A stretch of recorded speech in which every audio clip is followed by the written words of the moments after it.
Thank you. Right. Are you suggesting that someone's trying to make a real-life sequel? Stab 2? Who'd want to do that? Sequels suck. 2 in the box! Ready to go. We be fast and They be slow. Wow. A second Super Saiyan? Second in order, perhaps, but by no means in stature. Your fight is with me now. I'll have my revenge, and Deathstalker too. Man, I can't fucking believe this. Another basement, another elevator. How could the same shit happen to the same guy twice? Oh, please. By definition alone, they're inferior films. Hey everyone, thank you for tuning in to the most notoriously offensive podcast within the film Twitter world. This is your host, Chris, and you're listening to Inside the Sequel. Thank you for tuning in again. If you listened to us last time where we talked with Doug McCambridge about Mary Lou, Hello Mary Lou, Prom Night 2, then you're probably back to hear more egregious things. And we are going to with today's episode on 2016's Neighbors 2. We sold our house! No, don't get too psyched, because you haven't sold it yet. It was a 30-day period where if everything goes well, you close. What the hell is going on over there? Hi, we're your neighbors. Welcome to Cap the New. Is that a Greek restaurant? Oh, it's our sorority. What are we gonna do? Maybe it's not that bad. Girls are usually quiet. Where am Oh no, I killed a girl. The painkillers! Cap the New! The new buyers are not going to want to live next to a sorority. We need help. Let's shut this party down. For my theme song, my leather black jeans song. Good disguises, everyone. You look like a psychopath. People love clowns. Bryce, just stop doing that. Cap the New will defeat you! Yo, why isn't there a butter wrapper? Oh, that's a good one. It's a little hard to call the cops without a phone. Give us that back. No! It's called a cord, dumbass. Give old people phone! Those girls are out of control. Get away from me! Stop it! Where's our car? Now, Neighbors 2 is a movie that takes place in the modern day, and it's about a fraternity terrorizing some 30-year-olds, I would say. And I figured this would be a great sequel to talk about because I have friends who kind of resemble all of these characters for the most part, including myself. I kind of know which character I resemble. So I brought in my boy from the Cobwebs podcast, Daniel Epler, and I brought his wife as well, Stephanie Epler. How are you two doing? Hey, man. I'm doing really good. I'm excited to be on Inside the Sequel, doing what I do best, which is stopping young people from having fun. And this is what I do by Seth Rogen laugh. And I brought also, this is just to get Mitch's, get him solid as a brick down there. I brought my boy Seth Garrett again to join us as well. So we have 4 people on this chat today. Hi, Mitch. Love you. Never met you, but I love you. We would plug things Seth's a part of, but he just really is just the boy that is guests on our podcast. So That's about right. yeah. But no, thank you all for coming and agreeing to be on this with me. I'm really excited to talk about this movie because I really like it a lot. And like I said, it reminds me of a lot about you all. Steph, Daniel, no offense, but you really remind me of Rose Byrne and Seth Rogen in this movie. Oh no. It's the chemistry. It's the chemistry. It's the just being more mature than the other people around you. I'm sure you probably look at me as like their idiot friend a lot of times. And I kind of saw that through, and now I've decided to turn a new leaf and be more mature. And then Seth, I mean, you kind of look like Zac Efron a little bit. So. Oh, thank you. I'll take that. He may be the most gorgeous man alive. Seth, I'll be honest.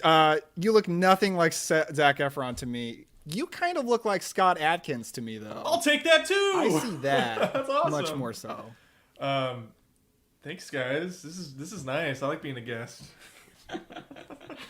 And I'm really excited for this one because just, talking about college life with all of you. I went to college with Steph and Daniel. I was Daniel's roommate. And I was one of the people Steph raised through college because Lord knows I was lost. And then Seth somehow got into our college at one point for a Look, night. I broke in. Yeah, I don't know how that happened. Daniel left the door open, and I snuck in, and I pledged allegiance. Yeah, and Daniel and I were part of a fraternity, and I think, Steph, weren't you like an honorary fraternity member? It felt like you were at the house more often than some people. Nothing official, but I was definitely there a lot. I always liked the Neighbor 1 movie. I wanted to do Neighbors 2, so I'd have an excuse to rewatch it, because the first time I watched it, I didn't care too much for it. But now rewatching it, I was totally all about it, and I wanted you all to see it. So it's directed by Jack. How do you pronounce his last name? Jack Scholler, I believe, is his name. Wait, what? You're saying Neighbors 2 is directed by Jack Shoulder? Jack Scholler. Oh, no, Nicholas Stoller. Or Nicholas Stoller. Why did I say Jack? Jack Shoulder directed Nightmare on Elm Street 2. Which is your favorite horror movie, pretty much. Oh, he's doing Alone in the Dark. Oh, he did Alone in the Dark, that new movie that's coming out. Oh, he's good. He did The Hidden. He did Shakedown. I think he did No, never mind. He did not do Shakedown, but he did The Hidden. My movie knowledge only extends to boutique label releases. But Nicholas Stoller, he had directed Forgetting Sarah Marshall, which I think both of you really like, Daniel and Steph, right? Yeah, I mean, just speaking for myself, I'll turn it over to Stephanie in just a second, but Forgetting Sarah Marshall, for me, is one of the best movies of the 2000s. I mean, I know it's a silly comedy, and, like, silly comedies don't get respect, but I think for what it is, it's a 5 out of 5 movie. It has a Muppets musical. And it's just such a comfort movie. That's amazing. Oh, it has a Dracula musical. Dracula musical, yeah. Which obviously speaks to me. And I think you like it too, don't you, Steph? Oh, yeah, I love it. Yeah, I haven't seen it in forever, and I don't feel the need to talk about my opinion on it. But I just know that's like maybe his most famous movie besides the Neighbor movies for me. As far as I'm concerned, I'm not sure. Is that slander? Well, he also directed Nightmare on Elm Street 2. That's pretty famous. He also directed Storks, so... I love you, brother. It's like we're best friends that live together. Mom, Dad, I've decided I want a baby brother. Dear Stork Delivery Service, our son really deserves a baby brother. P.S. He has to have ninja skills. Yeah. He did. I remember seeing so many trailers for Storks every time I went to the movie theater, and then it just never came out in theaters. And it showed up at Family Video while I worked there. And I was like, oh, they just dumped it on DVD after all. Okay. I associate that movie with that abominable snowman movie that I think never came out, but they had so many trailers for it. I think that was the same deal. Like, it just ended up... And this was, like, pre-pandemic. Now everything gets trailers, but then gets dumped onto streaming or whatever. But this was before that. Yeah. Neighbors too, okay? Yeah. I was just going to say, Storks is the movie that kind of explained to me how childbearing comes to be. Being with child. Yeah. And it has that one Dove logo on the case when you buy it, which is, like, certified gold. But anyway, so we're talking about Neighbors 2. Daniel and Steph, did you two watch this together, or did one of you already see it? And I'm curious, like, because when did you watch Neighbors for the first time, and when did you watch Neighbors 2? Because I was, like, the most worried that you wouldn't like it, and you thought it'd be kind of like one of those comedies that's just not for you. But then I started realizing, well, this is coming out the same time around, like, Judd Apatow movies were on the height, and then you also had things like Game Night, which I haven't seen, but I know you two really like. Oh, yeah. And same thing with 21 and 22 Jump Street. Like, it just felt weird, like this bunch of, like, comedies were coming out all around the same time, and I just never knew if anybody liked Neighbors or, like, Neighbors was just on the coattails of that. Yeah, I think I watched the first Neighbors before I actually met any of you guys, like my freshman year of college, I think. And I remember thinking it was really dumb, and that's about all I thought about it. But then when we rewatched it, like a couple of months ago, we watched both of them together, and I loved them both. So I don't know what 18-year-old me was thinking, but they're pretty good movies. I think I kind of have a similar experience. Around the time Neighbors came out, which I'm pretty sure was 2014, I'm pretty sure. Mm-hmm. I didn't go see it in theaters, but I rented it not long after it came out on DVD. And I watched about half of it, and I bailed on it. And I can tell you exactly when I bailed. And like, I'm not a prude with gross out humor or sexual humor. I guess I was just not in the mood that day. But it was when they were making casts of their dicks to sell dildos. And I was just like, I don't need this right now. And I bailed on it. And I did not watch it. I did not finally see the entire thing. until you pitched doing a Neighbors 2 podcast to me. And I was like, I don't know about that, but okay. I do tend to like a lot of modern comedies. I probably like a lot more modern comedies than most like film fans do. So I gave it a chance, and I really like the first Neighbors a lot. I don't completely love it. It's not one of my favorites from the 2010s, but I thought it was actually pretty fun, and the dick cast didn't put me off so much this time. I was okay with them. I'm okay with dick casting now. Quoted. What about you, Bucko? When did you first see Neighbors? Mine is much less interesting. So when the first one came out, I think I watched a little bit of it. I don't know if it was, my brother was watching it, my parents, and I like Daniel said, I wasn't really on board. I think at the time when I was like, oh, it's a frat comedy. I don't like frat comedies. I don't relate to frat comedies. I don't think I was as much of a Seth Rogen or Zac Efron stan at the time either. So fast forward like 3 weeks ago, I just watched the first Neighbors just to do it. It sounded like fun. And I was like, holy crap, this is fun. Like Daniel said, I don't like it as much as the second one. I won't get into it too much, but I do like the second one more. I think Zac Efron shines so much in it. And I'm a little obsessed with Zac Efron now. So, and fun fact, my brother's name is Zach, so we got a Zach and a Seth in the movie. Oh my God, I didn't even realize that. Yeah. That's absolutely true. And Chris's girlfriend's middle name is Rose, like Rose Byrne. Hey! Holy shit. We're connected. Nice. And it has McLovin in the first one. Well, he's in the second one too, but I love McLovin. So. He's a rich app developer. Yeah, so I really liked the first one. The first one came out when I was like graduating high school. So of course I was ripe for a soft frat recruiting movie. So frat recruiting movie. Because like join a frat, get a criminal record.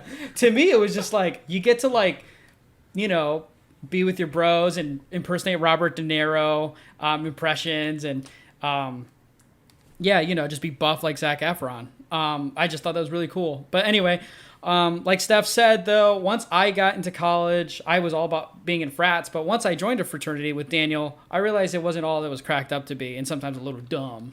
But you loved it. Shut up. Don't try to sound cool. Yeah, you loved it. But no, so like it's all about this fraternity that moves into Zach.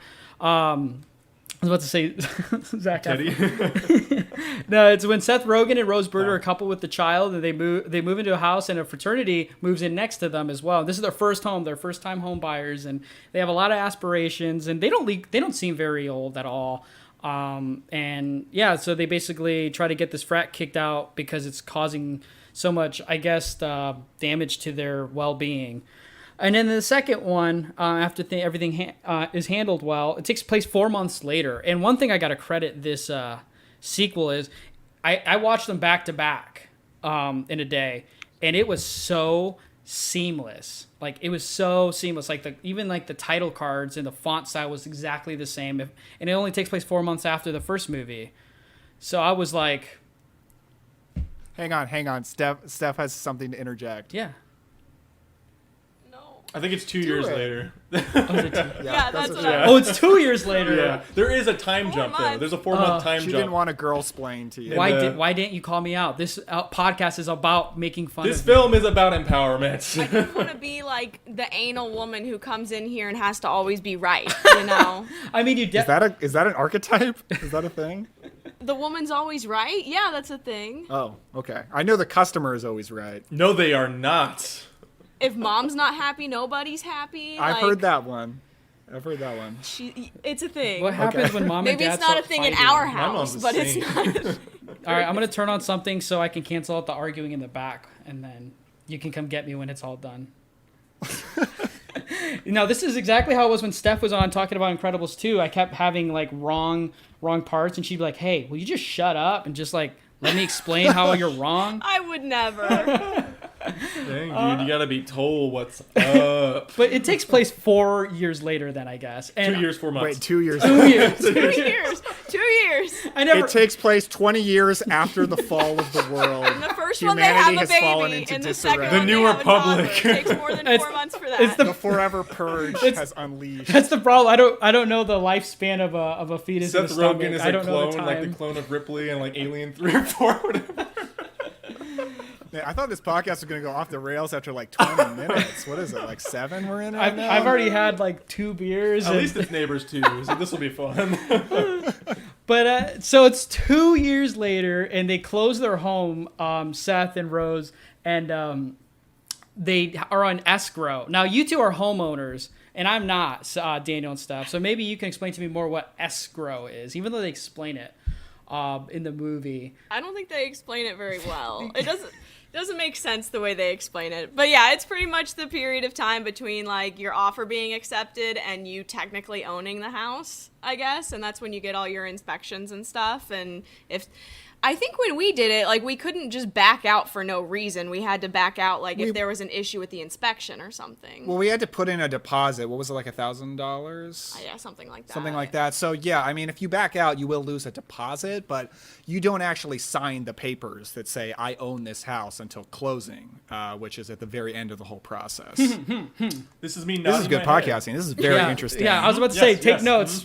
First time home buying. Take a note right now. What app did you use? Was it apartments.com or was it Zooey? They had a realtor. We had a realtor. Our app, like adults. Our app was called a middle-aged woman who was very nice and walked us through a bunch of houses with a mask on during a pandemic. What about Facebook Marketplace? People are posting. Dude, I buy houses on Facebook. You know those "We Buy Ugly Houses" billboards? Yeah. That's me. Did you just call our house ugly? No, your house is immaculate. I'm the guy that buys bad houses. Immaculate. Yeah, I mean, I think Immaculate's a bit much. Immaculate. Everyone on Twitter is aware now that I go to your house often, it seems like, to just steal movies. So I kind of happy with that. Chris is like, your house would be immaculate if you had more Arrow video releases. Get some of those $60 releases that come with 12 posters and 5 booklets that you'll never look at. I mean, both of your movie collections are lacking a lot of softcore porn via a boutique label, so I'm pretty disappointed. Go on a spree. Sex world, come here with me. Hey, also, is soft about it? And is it just like common knowledge when you're like a first-time parent or first-time home buyer, like you just have dildos laying around and you give to your first kid? Because that's in this movie. And I'm like, there's. Well, yeah, didn't you see all of ours when you were here? Yeah, it's like bong, bong, bong. Yeah, dildo, you're bong. I shoveled most of them off into the garage, but threw them out the window. Chris is coming in. He doesn't know what these things are. Hide Bong them. water. Y'all ever drink bong water? No. I just do shots of it. I don't think I've ever seen bong water in real life. It doesn't taste good. I'm not saying that from experience. I'm just saying that from a realistic standpoint. Well, Daniel and I had to during our initiation to our fraternity, and we had to do our elephant walk, Hey. and then Don't release any of our secrets, man. Wait, what?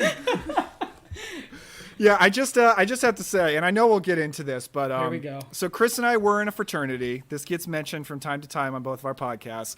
But I mean, our fraternity might as well be an alien spaceship compared to what is in this movie. Well, in Neighbors, really the first movie, where it's Delta Psi. Delta right, Psi. Delta Psi! Delta Psi! Yeah, man, my fraternity experience looks absolutely nothing like Zac Efron's. And I also always wonder in these movies, when are they going to class? When are they doing homework? Class is for I probably losers. especially worried about this because I was the scholarship chair of our fraternity and I had to make sure people got good grades.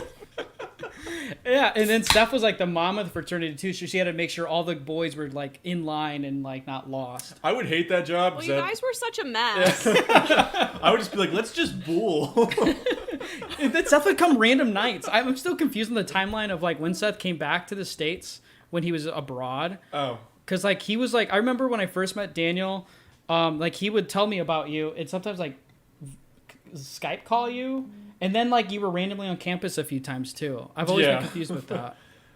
Yeah, I think it was spring semester of junior year that you were gone. Yes. I was gone spring semester. Well, Steph's a better friend because she remembers. I got back the following semester, and then every weekend I was free. I came over. Daniel invited me, and then history happened. Glorious history. See, I thought you were already in England when I moved up there, because if you weren't gone, I don't know how I would have had the strength to leave you to move up there. So I think the only reason I had the strength was because you were in England. I was like, sucker, I'm out. No, I think you're right. I think I was in England because I remember when I got there, we had our 4-hour-long calls, and I was like, "Yo, I'm in England, bro. I don't have a blanket tonight because I forgot to pack a blanket, so I slept on the floor or something." But yes, it was. I definitely met you before you left, though, so it had to have been the spring. It wasn't fall. Oh, yeah, you're right. That's what I'm saying. I'm pretty sure they met you before me. Well, because I came down when I met Steph, and we hung out all day because Daniel was working, and I think I hung out with you and your friends all day, so that's how we met. And then I met Chris at a bar. I love that. Or something like that. Mm-hmm. Yep. And that's when we casted our dicks and turned them into baby toys. And then we put them all around the fraternity for every brother to see. But yeah, so we were in the same fraternity, Daniel and I. And do we disclose which fraternity it is, or is there going to be slander? There you go, boys. There you go. Good job, Frank. That's great form, man. Yeah! Woo! Someone gets it. Hey, man, here at Fido, man, we like to look big and get big. And if we're not in the gym, we're in church. Wear something nice, son. I don't care, man. Yeah, fuck Phi Delta Theta, because that's what we were part of. That's more than slander. Yeah, one of the most egregious fraternities you can join in the country. It decided to have people like me, when there's high-standing citizens like Daniel that was a part of it, and Steph basically was running campus, so she was in that fraternity often. And they liked Seth a lot too, more than me. And I was the fucking brotherhood chair. I was about bonding. But the bros did? Yeah, no one respected me. Bull, everyone loved you. And that's why I have a drinking problem, and I chronically podcast and call out my haters. I'm like an angry you. No. Actually, the only person you really call out is me, because you were just straight up trashing me on your last episode. I can't believe I have the strength to come back on this show. I don't know if I have the strength to go on. And then I'm like, wait, Daniel, you're going down a path I can't follow. Talking about 1930s and 40s films when I'm not smart enough to watch them. They're different color. I don't know that, actually. Yeah, I don't. I'm on Steph's side where I just kind of want to keep watching 2000s teen comedy movies. Me too. That's where it's at, man. That's where kind of where I'm nestled quite nicely right now in my film watching. Yeah. Just listening to half facts, half lies about our past. That's what makes it more interesting. Because when you're on the internet, you can't disclose all of the truth. That's what keeps people coming back. We'll have to put out a quiz so people can try to see if they know which ones were facts and which ones were lies. Actually, speaking of a quiz, I was going to mention this to you before we started recording and I forgot, but I brought a game for us to play after, at the end of the podcast. Go on. I'll think about it. I mean, after we're done, with the discussion, it's a podcasting game to play on the podcast. I'll think about it. That's okay. Oh, okay. I'll think about it. Anyway. So we're talking about Neighbors 2. So they're trying to close on this home. But then what I like about this movie, it introduces Chloe Grace Moretz. It also introduces the girl from Booksmart that I can never remember her name. And it has freaking Aquafina in this movie. It has Kiersey Clements from Hearts Beat Loud. Oh, yeah. From #the Snyder Cut, bro. Yeah, but Hearts Beat Loud. Which I do like her as Iris, just from the little bit we got. Because I'm a Flash stan. Yeah, she was great when she made an expression and then the scene ended. Yeah, but it was cool. The effects were cool, and he had a hot dog in his pocket. So, yeah, hot dog pocket. By the way, isn't it? It's Beanie Feldstein who's from Booksmart, right? Yeah. I'm trying to look it up. Yeah, there she is. So she's in. They're all here, and they're a bunch of girls who are rushing a sorority. I think it's called rushing for sororities as well. And Chloe is like, I'm not down with traditional sorority life because it's Selena Gomez led, and that's probably not as fun as smoking weed like she was doing. But they decided to start their own sorority, and I thought that was really cool. it's a complete different break than the first movie, where it's all about just the fraternity life, and it really highlights the toxic culture of fraternity life. Well, when sororities can't have parties, which is a big highlight they start off with, because it's showing the differences between the genders, especially college life, and how they approach the story from the first movie, because you can't do the first movie again, but they kind of did, but it's from a different perspective of, oh, what you guys did was kind of shitty. This is our version of it. And that's where a lot of the Zac Efron humor comes from, which is my favorite part of the movie. I won't get into that yet, but yeah, that's kind of like the basis, is they want to do their own fraternity house because they can't party, and they want to party. Their own rules. Yeah, Zac Efron says, did you know sorority girls don't have the right to party? And then Dave Franco was like, there's no legal right to party. There's no legal right to party. Dude, they're not called hoes anymore. It's not cool. It doesn't help that the fraternities parties like suck so bad. Like, how many parties did you guys throw in college with a no means yes sign? Like, that we never did, exactly. For the record. But to be ever. I mean, there's the. I'm just saying that was in the Neighbors too. Like, they walk into this party and there's on these signs and there's just all this like atrocious. There's stuff. the arrows. We had everybody's favorite.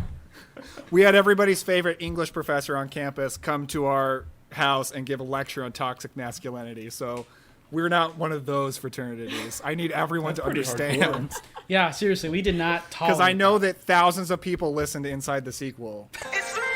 2002. Yeah, all my finally got a laugh out of Chris. all my family members are so proud. But yeah, I really like how this movie starts that premise, because like the first movie, like it highlights like the negative parts of a fraternity and stuff like that, and it's kind of soft and it's more just like a comedy. But in this one, it kind of highlights a lot of important issues. And then coming from a fraternity life, I did really appreciate it. And it would have been really boring if they made this movie exactly like the first movie, but only with the sorority. They make a lot of changes to it. And I don't know, like, it feels like the actresses in this movie, like, I really like them. I think a little bit more than, like, Pete and Teddy in the movie, and, like, Christopher Mintz-Plasse and who are in the movie again. But I like how these female leads kind of, like, take over that. And I think they make it a little bit better. I feel like Christopher Mintz-Plasse would be the bottom of anyone's tier list in a movie. He's at the bottom of my tier list when it comes to, like, 2000s teen stars. Yeah, he's just... I would have to say. He's McLovin, I guess, yeah. He's, what's his name in Kick-Ass 2? Is it just Motherfucker? I think. Isn't that his name I think in it Kick-Ass is. 2? I'm not imagining this, right? Well, Kick-Ass 2 is stupid, and I think that was something like it, yeah. Whoa. Just kidding, that's fine. Hey, I'll stand Kick-Ass 1, but not 2. Also, no, not 2. Why is there so much weed in this movie? My God. It's like, it's basically Pineapple Express 2.0. There's so much weed in this movie. My God. I'm not about it. I'm straight edge, like CM Punk. That's for like the wrestling fans. Yeah, listening. drugs are bad. That are legal in many states. So I want to go back to what you recently brought up, Chris, the idea that you like the sorority girls better in this movie than the fraternity guys in the first movie. Well, I think one thing that makes this movie something that I like better than the first movie is it's kind of with Zac Efron, who Seth pretty much mentioned is like the MVP of the franchise, and I would agree. I would also say that this is like T2 to T1, where like in Neighbors 1, Zac Efron's basically the villain, and like we like him, but he is a douchebag. But in this movie, he becomes a hero, and he's a lot more likable, and he's even more funny. So I think it helps to like really like the sorority girls in that we still get the best guy from the first movie, but he's even more likable this time. And Dave Franco is too. So I think all that helps. Like, this is just a movie full of really, really likable characters, even more than the first movie is. I think it is, because besides Dave Franco's character, I didn't really care about any of the fraternity guys, like, at all. I can't really remember them. With sorority girls, I mean, obviously you have the very notable actresses we brought up, which I like them from all their movies. Awkwafina is awesome. I love Awkwafina. They're just more personality. It's like 4 voices you hear from more than just like 2 voices from Neighbors 1. I think they're better antagonists, and I love Zac Efron as a protagonist because he's just so charming, and you like him so much. Yeah, I feel like I feel like he highlight more of like the college life in this movie too, because the first one's just like the two houses versus each other, right? And then in this one, you get to go to a tailgate. You get to see the girls in the dorms. You get to see the opposite side of what the parties are like, being like a college student. I really like that more. It just kind of makes you feel like, because it takes place on the same campus. It just kind of, again, a little bit more world building that way. And, you know, it's pretty cool that the girls are all like, you know what, F this, let's just start our own thing. You know, it's kind of like when you're in college, like you want to have like a club because no one, and you have a few people who appreciate it, you just go and start a club. And like, I kind of identify with that. That's kind of cool. I'm sure, Steph, when you were the literature club president and Daniel was the movie programmer for it, you know, that's probably relatable. Yeah, I think the girls have a more interesting motivation, too, than the guys did. Like, their motivation is kind of like, we should be allowed to kind of do what we want. It seems like the guys are allowed to do that, so, like, we're going to fight for that. And the guys' motivation was, like, we want to be remembered for something crazy, just like all these other fake made-up something crazies that, you know, the people before us were known for. That's the plot. That's a really good point.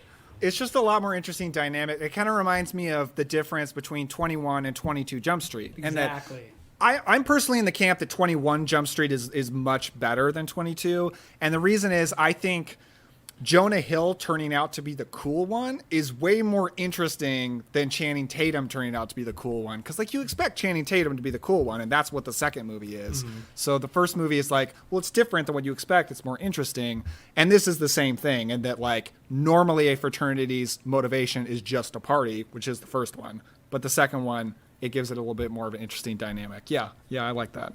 Yeah, and also this movie for Rose Byrne and Seth Rogen, this movie highlights more parenting and like the struggles of parenting more than in the first movie. The first one's like they're being loud and they're gonna wake up the kids and they're gonna ruin the home value of everything. And this one, it's like, you know, they're more like, they're like, you know, they have to raise an older kid and they're kind of like, oh, I hope she doesn't grow up, because it's a girl too, that they have a daughter, and they're like, well, I hope she doesn't end up like hating us and stuff like that and not feeling like she can't come to us. And then they're kind of going about having to raise a second child that's going to be coming on its way. And it just like, you feel like Seth Rogen has so many conversations with his buddy about like parenting. He's like, I am a good father. He's like, I mean, you got to be doing these things. And I don't know. I thought it was kind of sweet and wholesome in a way to kind of highlight like, I mean, I'm not a parent. I don't, you know, you guys aren't parents, but it just kind of feels like it felt like a natural. Wait, have you been lying to me all this time? I thought you said Steph was your mom. But the natural progression of like parenting as a child gets older, I feel that in this movie, and it's very natural. I really enjoyed that because in the first movie, I like Seth Rogen and Rose Byrne, but it's all about the fraternity thing. That's the comedy for me. But in this one, I like the parenting aspects of it. Like they're bickering with the other married couple is pretty funny this time around, in my opinion. Even though the other couple is a train wreck and should never have children. Oh my God, Ike Barinholtz. I have no choice but to stand that man who plays the Seth Rogen's. I think it's Seth Rogen's brother, or at least friend. They work of together. The other couple. Yeah, they're coworkers. I wouldn't have. I thought he was also a brother, but maybe not. But he is one of the stars of Blockers, which is one of my very top favorite comedies of the last few years. So I love that guy. He doesn't have as much have a function in the second one because he kind of gets replaced by Zac Efron, and Zac Efron becomes Seth Rogen's buddy.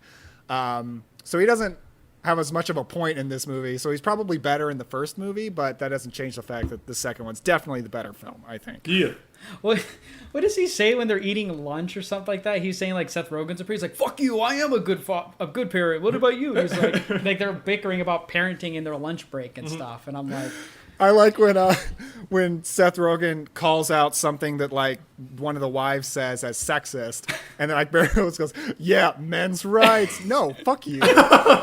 My biggest fear in life is Daniel treating me like Rogen does to Ike in this movie. I never want to be treated like that, nor would I ever want to be that man guy. Because, like, I don't know. Like, he's obviously a guy who's older and he still wants to have fun. Because his wife, obviously, in the first movie wanted to party, go to fraternity stuff with him, and they got divorced. But now it seems like they're kind of trying to get their shit together, but they're still kind of idiots. You're beyond that guy. Yeah, so that's like my biggest fear is being that guy. No. You won't be that guy because, Chris, you're an intelligent movie watcher. Anyway. He's got good qualities, though. He's a good friend. He's willing to go to the ends of the earth for him. Also, Cinema Sin right now. Dave Franco has a male partner in this movie, and they get together when they're roommates with Zac Efron, and they kick Zac Efron out of the apartment. As far as I'm concerned, he's paying equal rent. No but one would he's kick the Zac one Efron he out, has to be okay? kicked out. And I feel like I've been in that situation before. Seth. I was wondering where you're going with that. I was gonna say, I love that part of the movie. I think it's like, oh, Dave Franco's settled down and he's a normal guy and this is a good spin on it. And then I like Zac Efron's plot in it because he's the only one that hasn't moved on and he's kind of stuck in a rut and all his friends, even the idiots, kind of have their life put together. I don't know. I feel like he's the character with some of the most motivation because he just wants to fit in. Maybe I'm just really... He wants to be valued. He wants to be valued. He's like, I'm switching sides. They're going to value me. I don't know. I love that cause. It's like funny, but you actually kind of care. Steph, what'd you think about the Dave Franco twist? Oh, I don't know that I really had any huge opinions on that. I remember when they were first doing the proposal part, you were really surprised that it actually ended in an actual proposal. Like you thought it was going to be some joke. And the whole time I was like, oh, okay, he's gay, cool. And like I was never surprised by it. It felt right for me. I think I was trying to think ahead of the movie, and I thought it was a dumb gay joke, and I was kind of braced for it. I thought the movie was going to be like, oh, it sounds like it's a gay proposal, but it's not. And I was just like, ugh. But then it wasn't. I was like, oh, this is just like a sweet romantic moment. This is nice. So yeah, that was a pleasant surprise that the movie didn't do something that dumb, you know. I guess I'm not as pessimistic as it's a good plot device movies too. To be horrible. I guess. I think it's a good plot device because Zach's like, you didn't tell me when you were thinking you might be gay, and that hurts. He's like, you told this guy, you didn't tell me, and I'm your best friend. So that's why you kind of care about him a little bit because, best friends. My biggest question is, did Steph, when she was a freshman, decide with her friends that they were going to start a sorority? No. Party house. She almost joined a sorority, but then she decided against it. I went through the recruitment process, but I never joined. I do remember my roommate did join a sorority for like a week, and then she decided that was not for her, and then we had our own little GDI is what it's called when you're not in a Greek organization. What does that stand for? Goddamn independent. Sounds like someone didn't get a bid. I got a bid. I turned that bid down because I didn't want to pay money for friends. Selena Gomez. These people are losers. Ouch. I feel like that was a dig at Chris and I didn't appreciate it. I got 3 bids out of the 5, so I'm sleeping super well at night knowing that I was wanted. See, people like you. Yeah, the toxic men of college campuses really liked me. I don't know. I love the moment when they deal with Zac Efron realizing that fraternity life was toxic really quickly and in a really funny way. I love that where joke. He starts naming out the parties. Boats and hoes, CEOs and corporate hoes. Yeah, that all sounds sexist. Idahos. Oh! Yeah, I guess you're right. He's like, oh shit. Oh man, you're right. And then it's just like, done. We dealt with that. We can move on. He's like an earnest guy too. He just accepts it. He's like, oh, that was shitty. Okay, you guys are right. He just moves on. One thing about this movie I noticed was that for the men, it kind of highlights the different stages of like life everyone's at. Like, so like Seth Rogen and his buddy, they're obviously adults and having kids and trying to start a family. Both kind of opposites that way. And then you get Dave Franco and Zac Efron, close and similar age, but going through different directions in life too. And Zac Efron realizing, I'm kind of like the one with no direction. The other ones are starting their own business. They're getting a career going. They're getting married and starting a life with someone.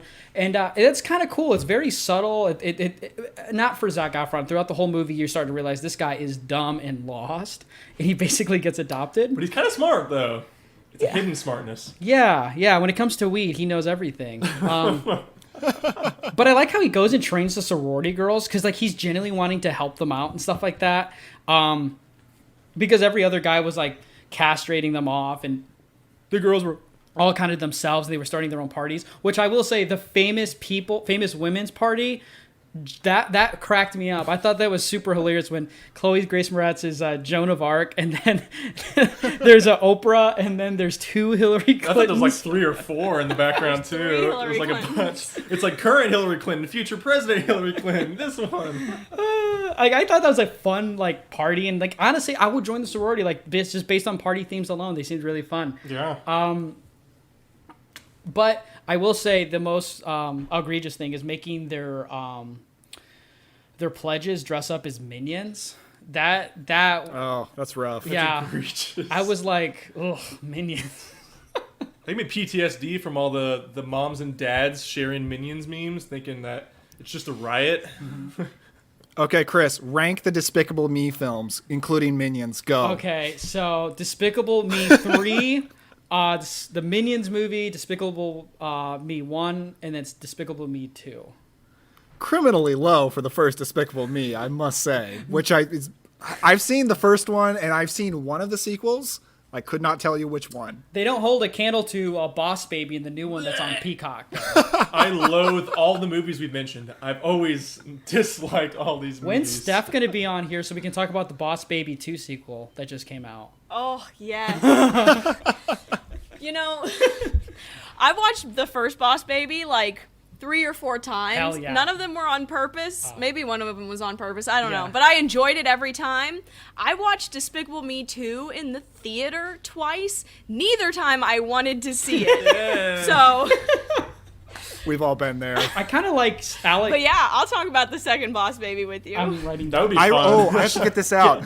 Okay, I can't remember if it was Despicable Me 2 or 3. I think it was 2, but I saw it in the theater because my car broke down near the theater, and I called someone to pick me up, or it was it was either a person I knew or a tow truck, I don't remember, but they were going to be there for like 3 hours, and I was like, well, I'm going to walk over to this theater and see something, and I saw Despicable Me 2, and I hated it. It was a horrible day. You'd be better off Good movie. staying in your car. And Daniel was like, how do I make this day worse? Let me watch Despicable Me. I don't know what else was playing, but I'm sure it would have been a better call. I should have rewatched something. What year did that movie come out? Maybe we can see what was in theaters then. Oh, I don't keep track of those movies.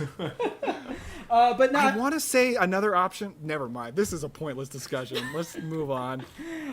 But so, you know, like the highlight of the Neighbors 1 and now Neighbors 2, I feel like for both these movies, the highlights are like the jokes that the Greek life play on I keep wanting to say Zac Efron, but Seth Rogen and Rose Byrne. And the first one, they're so like vindictive and kind of scary. Even the second one, it's kind of fun. You know, they're like Besides when they steal all their shit. Oh. And sell it on the front yard. That was really fun. That's pretty bad, but yeah. Dude, Chloe Grace Moretz would literally fuck your life over. But Dude, she's scary. Chloe Grace Moretz, why won't you? Actually, Dude, you would let her fuck your life over, and you would enjoy every minute of it. Yeah, I mean, between that and Aquafina, it's a tough choice. But I love like how their solution to get money is to corner the college weed hierarchy. It's like the weed ring.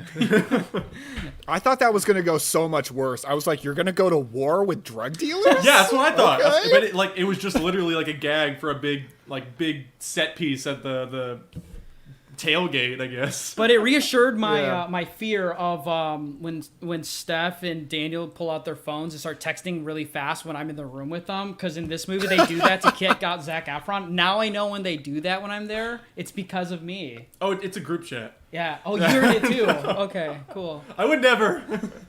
That's why I'm not invited. You're always on thin ice, bud. I'll be like, guys, this isn't good. Let me send a GIF about my disappointment. Everyone's always on thin ice, like listening to an episode and going, is this the episode where he gets canceled by from himself? Like, we don't know what to cancel you over. Half of it's fact, half of it's fiction. But I will say that the tailgating of this movie is like the highlight for me because you see Zac Efron doing his thing. Oiled up, yep. I like, what's the actor's name? Ike Bolzer? Or Ike Barinholtz. Barinholtz. He dresses up as a fucking clown and does that.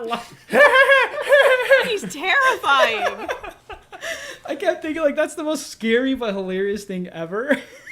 That was pretty. And it's the coolest tailgate I've ever seen, and I've been to a couple. Yeah, tailgates don't look like that. Yeah, they don't look like that at all. No, for real, like school life or even college life. So my girlfriend Sophie, homeschooled, but every time we watch like a movie with subject content like that, I'm just like, this is not what it's like in real life. This is over the top. This is movie magic. Like, I mean, I love it. It's funny. It's heightened. Like real college would be boring to watch, but yeah, it's very heightened tailgating because they're selling weed at a stand. You're like, real life sucks. You're better off just watching movies. Don't get experiences and try things. Yeah, that's pretty much it. That's a fact of life, sadly. But yeah. Don't you guys remember tailgating the football game at your college? That's so fun. No.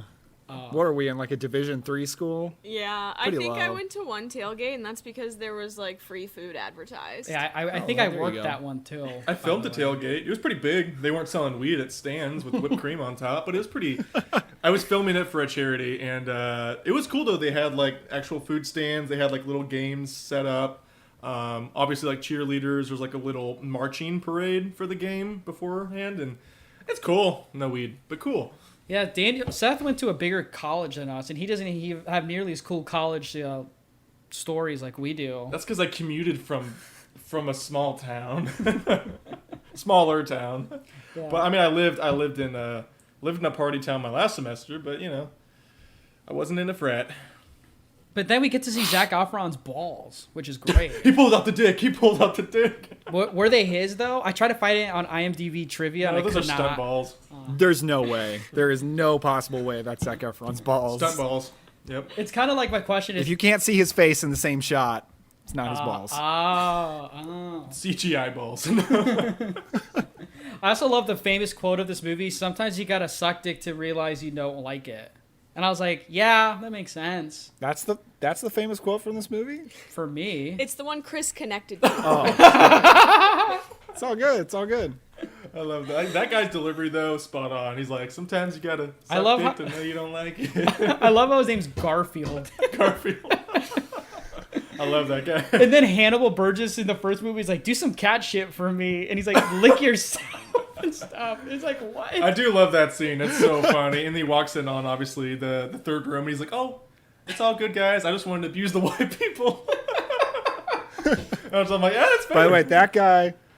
Hannibal. That guy is also in Blockers, so... Still telling you guys to watch that movie. Blockers reunion. I will say, if no Cena though, where's Cena? You couldn't see him. If this was Nathan Jones on here, you'd be like, you can't see him. That's why. That's a Nathan Jones shout out.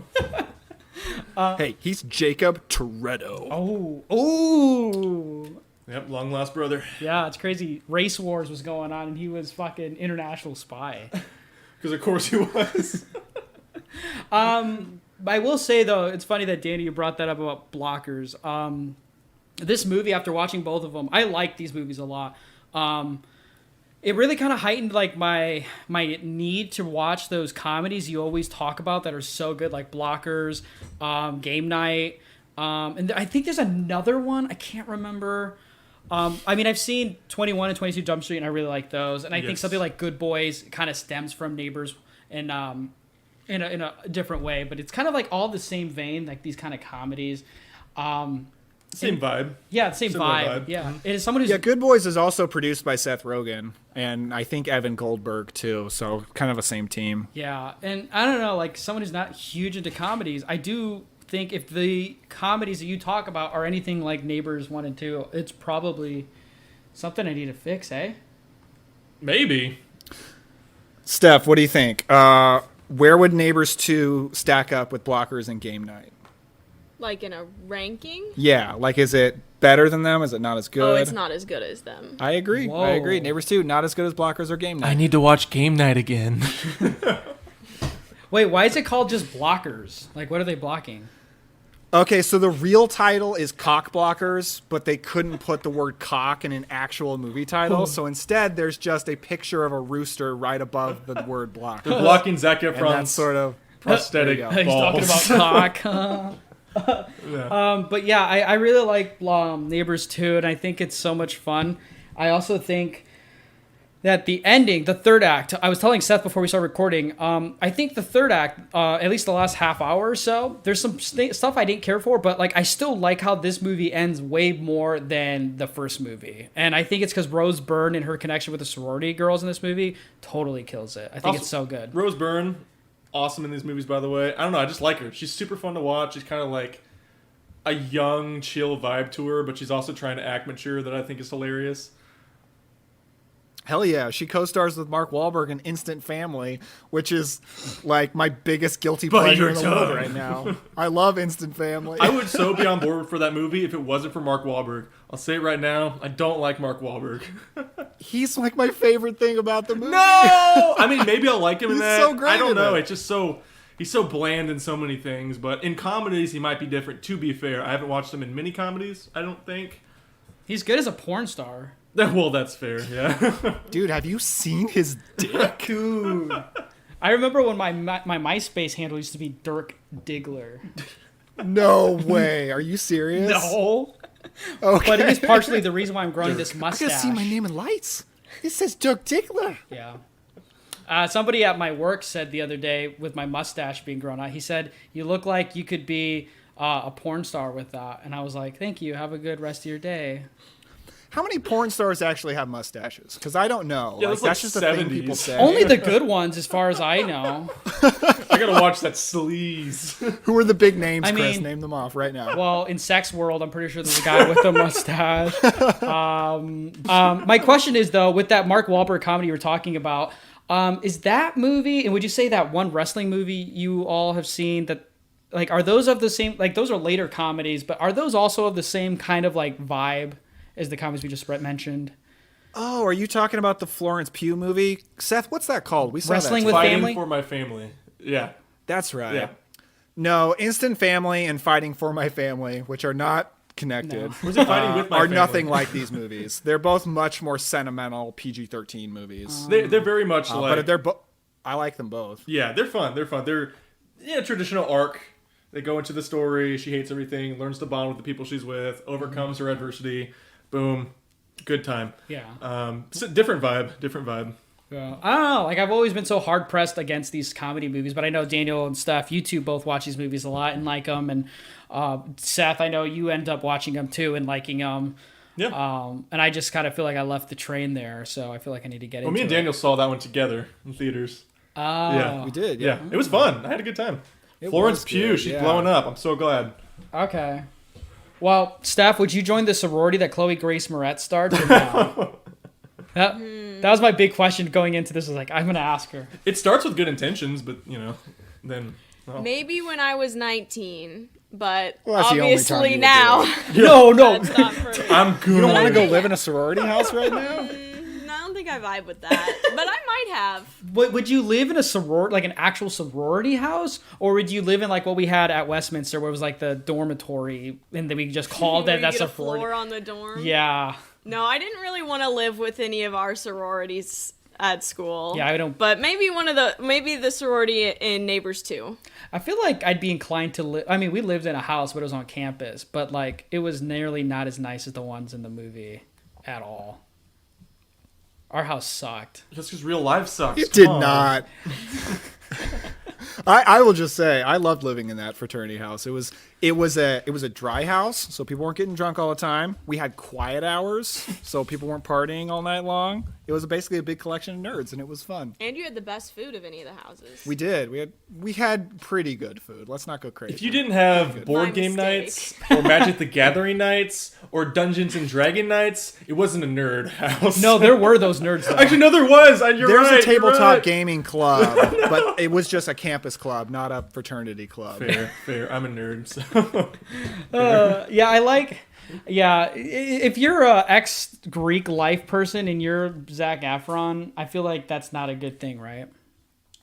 Like, I mean, if you're Zac Efron, you're set. Yeah. But I mean, But like I'm his like- character in the movie where Yeah. he's kind of lost and Yeah. he's too attached to his past. Yeah. Yeah. You know- No, that, I mean, it's a real thing to be attached to your past in a way where you don't know how to grow up or move on. So I think his character, is well done. I totally took his character in this movie being like the type of guys who like say, "Oh, the good old days were like the college days are the best years are behind us," and like they can't move on and grow up, because he's obviously struggling emotionally, because he's saying I don't feel valued and stuff. That's not a good sign of if you're a person that thinks that, just like besides work. So I kept thinking like, man, that's kind of a cool message for like young men to realize like, hey, like, you know, this isn't what it's all cracked out to be. Because there were a couple times in my life where I was like, man, college life was so fun. But now that I think about it, like on my daily drives to work and stuff, I'm like, man, this is infinitely better than what like college life was like. Because like sometimes I catch myself thinking like on a Sunday, I'm like getting ice cream or going grocery shopping, and I'm like, oh man, imagine having to go to class tomorrow or go home now and do homework. Like, I wonder what that would be like. Meeting. Exactly. Like, what would that be like right now? But then I think, oh, that sounds horrible. I'm so happy I'm doing this boring adult shit, you know? Yeah, I hate the whole, like, these are the best days of your life thing, because I feel like all of the days of my life have been better than the previous days. Like, I don't feel like I've passed the best days of my life or anything. And I hate, like, this idea that we're making people think this is the best you're going to have. You better enjoy it. Yeah. Like, no. It's at high school or is it college? Because they say it about both of those. And I think neither one was pretty great. If you're saying that, definitely not high school. Not high school. No. You're in therapy if you're thinking about that with high school. I loved going through puberty and hating everything and being pissed off about zits on my face. It was great. I loved it. But no, I think it's kind of cool. Like, it highlights like you know, girls wanting to be empowered and going into college, which could be a really scary experience, and they really highlight that early on. And then it also judges like on the male perspective of like moving on from college in that toxic environment and becoming a better person. I think that's kind of like, you know, cinema gold right there for a comedy movie from 2016. You know, that's kind of dope. Yeah.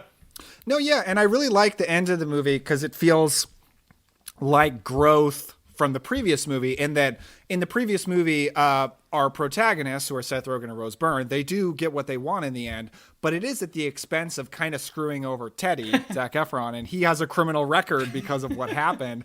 And he says that in this movie. Yeah, it's really hard to get jobs. That's so sad. But at the end of this movie, they're like, you know, let's not do that again. Like, let's not kind of ruin these kids' lives. Let's try to end this peacefully. And they do, and it works out well for everybody. What are you going to do when a sorority or a fraternity house moves in next to you two, though? Well, we have a homeowners association, so I don't think that's going to happen. I think we're good. You'd be like, yo, let's party together, guys. They're so much older than us now. They have things figured out. Do you guys want to play my game that I brought? Yeah, I've been kind of curious what this one is. I'm scared. Okay, I made it up. Okay. It's called It stole it. It's called College Comedy Beer Pong. Oh, no. And what it is I'm going to go through a list of college comedy movies. I've got a list of 18. Whoa. And if you have not seen a movie I list off, that means you've got a shotgun of beer, metaphorically, of course. I actually have alcohol. And after five beers, you're passed out. You're out of the game. And it's going to be about the last one standing. Wow, it's like junior year. Are you playing? I'm not playing because I made the list. And spoilers, I would win this game. I'm going to lose. That's not fair because I made the list. Wow. Well, I haven't updated my IMDb, so you don't know what I've been watching. Yeah. Okay, are you guys ready? Yeah. Animal House. Scene. Take a drink. Yeah, I haven't seen it. All right. I don't have a way. I said I wasn't into frat comedies. Oh, no. So you're supposed to drink if you haven't seen it. Oh, okay. Yeah, you drink if you've not. And 5 drinks, you're out of the game. You haven't seen it? I have seen it. You have? Okay, yeah. Yeah, so Chris is still in the game. All right, Steph's going to keep track. 22 Jump Street. Seen. What about you, Steph? Have you seen it? I think, we watched a couple. I'm pretty sure you put it on with us. Me cute sandwich. Sounds good. Okay, next up, Accepted. Oh yeah, I've seen it. I kind of like Accepted. Not gonna lie, it's not bad. It's kind of fun. It's got Blake Lively, so it can't be bad, dude, right? Yes, sir. Yes, that sir. cover where they're going like this because they got accepted. Yeah, that's Justin. Justin Long. Long. Yeah, it's a fun movie. All right, y'all are doing pretty good. Revenge of the Nerds. Haven't seen that. I already took a drink. I don't think I've seen it either. No, probably not. It doesn't hold up. I don't really recommend it. That's an 80s one. And some people are going to be mad at me for saying that. Okay, next up, Happy Death Day. We're going horror comedy. Yes, sir. Yes, sir. Oh, I haven't seen those movies. Fuck. Oh, man, you should. It's so good. All right, Chris took a drink. I was disappointed with 2. I don't know if I told you that. to be honest. Oh, really? I was a little I bit. really liked it. It's not a horror movie, so I can understand be disappointed if you wanted a horror movie. I didn't hate it. I just didn't feel that. I didn't really like the characters the second time around as much. I didn't feel they didn't feel real to me as much. Well, we won't touch upon that, but sounds like Dan and I need to record an episode roasting. We you. could do a video or a podcast of that. But. This is our last ever Inside the Sequel episode. I'm not going to survive the internet hordes after this one. Okay, this one I'm being mean. I'm just annihilating you guys. Horse Feathers. No, I've totally not seen that. It's a Marx Brothers movie from 1932. It is so funny, and it is a college comedy. It totally counts. It's great. Okay, next up, Dead Man on Campus. No, I haven't seen that. Sounds like my life. It's so good. It's insane and ridiculous. I feel like you purposely are making us lose. We're all one away from losing. Steph always sniffs out. Did you even try? It should be 10. This is okay. This is a list of every college comedy I could find, pretty much, because if you Google college comedies, most of them are high school movies. Weird. Like these, nope, high school. True, actually, I get that. But all the I get actors that. are old enough to be married with children. Okay, I'm switching up the order to try to keep some people in the game. I'm so glad Steph's here for Pitch Perfect. Heck yeah.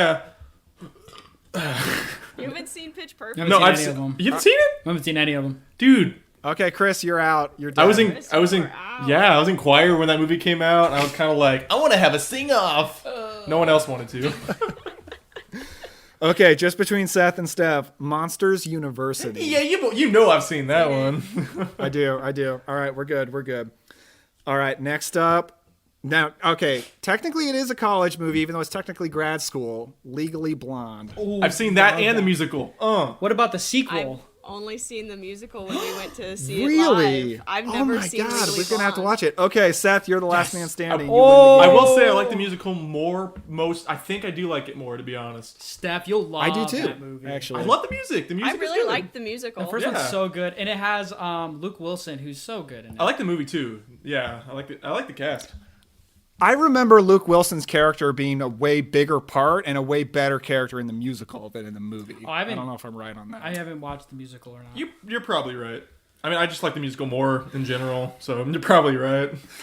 I didn't realize that there's so many college comedies like that. No cap. There's a lot. There's a lot on my list that we didn't even get to. Wait, what are they? I want to see if I've see what we'll be here forever. Do you guys? We can play round 2. Do you guys want to play round 2? I don't care. You just want to play to Last Man Standing and see what we end up at total? Okay. Well, no. Let's do a whole nother round. So whole 5 other round. because we have enough. So 5 more and you're out. Okay, Euro Trip. Yes, sir. Yeah. We watched that. We watched it together, yeah. Okay, everybody's seen Euro Trip. Very nice. That movie is a lot of fun. Here's a movie I have never seen, even though it's a big classic. National Lampoon's Van Wilder. Yeah, I watched that with Zach. Yes. Dude, Ryan Reynolds, man. It's. I mean, I remember it being all right, but I was also like 12 when I watched it. Have you seen the sequel, Van Wilder: The Rise of Taj? And it has the guy from Harold and Kumar, but not John Cho. John Cho? No, not John Cho. The other one. You mean a Cal Penn? Cal Penn, yeah, who's canceled apparently too. Is he? So, Steph, have you seen Van Wilder? No. Okay. All right, next up, Real Genius. No, sir. You have. Oh, I have? Nice. Yeah, it's with Val Kilmer. It takes place like at a genius college. And anyway, it's really, really I'm so fun. bad at remembering titles of movies. Yeah, it's all good. Okay, next up. Okay, it's one I have to name it. Old School. Say that again. Old School. Oh, no. Oh, yeah, no. Old School. Not a fan of it, but yeah. You seen Old School? Yeah. Okay. I'm not a fan of it. I'm not a fan of it either. It's a Todd Phillips joint. Yeah. And yeah, I'm not really into his stuff. Todd Phillips don't insert Spike Lee isms. Cross-contamination. Yeah. Okay, actually, next up, another Todd Phillips movie. Did you guys know he made 2 college comedies? You did. Yeah. Road Trip. Yeah. Oh, wait. Have I seen that? It's Road Trip and then Euro Trip. It's they're actually not connected. It's Breckenmeyer and Amy Smart. I'm showing you the poster. Yeah. I think I have seen that with Zach as well because he was really into those movies back in the day. I can't confirm nor deny. I don't know. I think I have. just count me no on You that probably one. have. Yeah, I don't know. All right, so that's a no. But Chris was a yes. Yeah, and you're a yes, right, Steph? Mm-hmm. Yes. Okay, this one I know at least Steph and I have seen, and I don't recommend it. Life of the Party, starring Melissa McCarthy. No, I haven't seen that. I saw it. It's where she's a middle-aged mom who gets divorced, and she's like, well, I'm going to go back to college. And then she's like the most popular person and dates all the hot dudes, and I'm like, oh, okay. A middle-aged person coming in and dating all these college students. This seems fine. That's exactly what very a normal college here. dude would do. Bussin', respectfully. Here's one I've not seen. I didn't even know it was a college comedy until I found it on a list and looked into it. The House Bunny, starring Anna Faris. I imagined that movie in my head a few times, but I never actually watched it. I've seen some of it. I didn't finish it. I've seen some of it. Don't count it. Don't count it, though, because I barely... I've seen some of it. What's a house bunny? Okay. I remember the scene with the grate when she walks over a grate or something. I don't know. I was about to explain it like Chris doesn't know. Okay.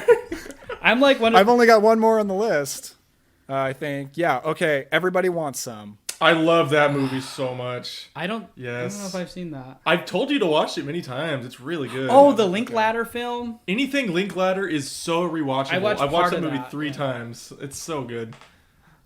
You guys are all tied up at 4 each. Respect. Yeah, if I had one more. That's because we know I'm trying to think of another college comedy. Oh, what about Midsummer? They're in college in that movie. Yeah, that's a college That's movie. a college comedy. There are some movies I found that are about college students, but if they weren't set at college, I didn't count them. Oh, I thought all the smart people who like Midsummer are saying it's a pitch black dark comedy. Social Network is kind of college oriented. Oh, There you go. There you Who's go. seen The Social Network? You know I have. only the virgins.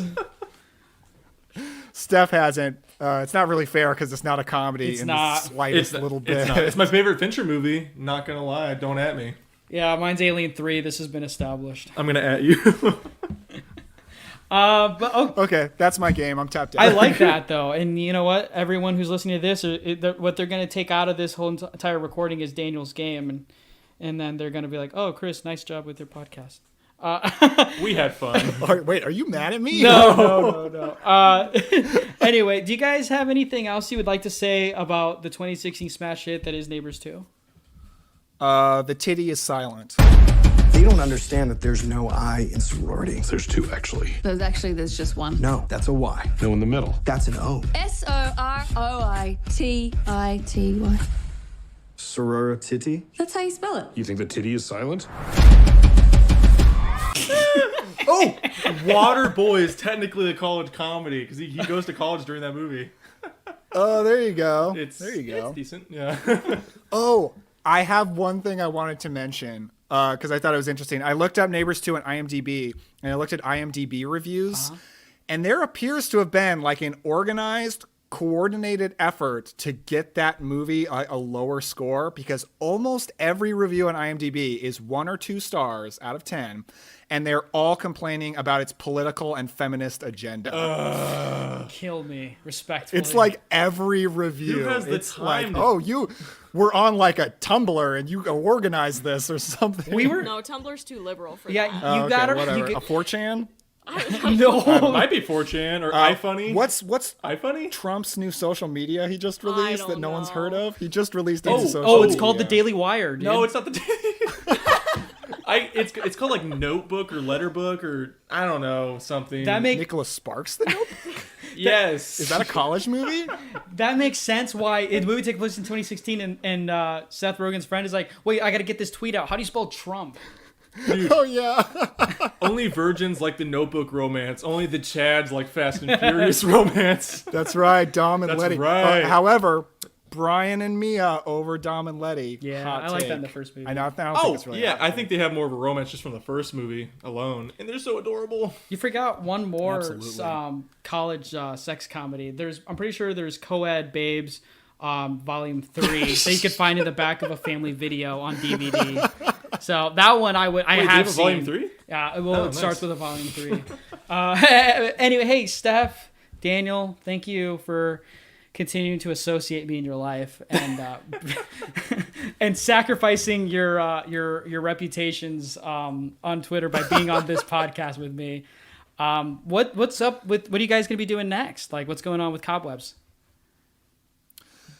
Oh gosh, I don't really have anything big coming up. We're just talking about a lot of old movies. I think Stephanie and I will have an episode together pretty soon.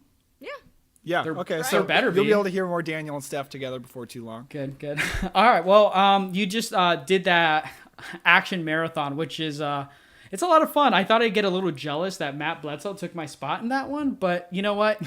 He did really well. You're not an action boy though. Drive is so good. I'm not, but at the same time, I liked his picks a lot. They were really good, but missed me watching Robin Hood at an early part of the day though. I wouldn't watch that. I'm just kidding. Oh, it's only the best movie on the list, but whatever. I thought we were talking about Daniel's Some people would be so mad action at me marathon. Well, no, Daniel did an action movie marathon on his podcast with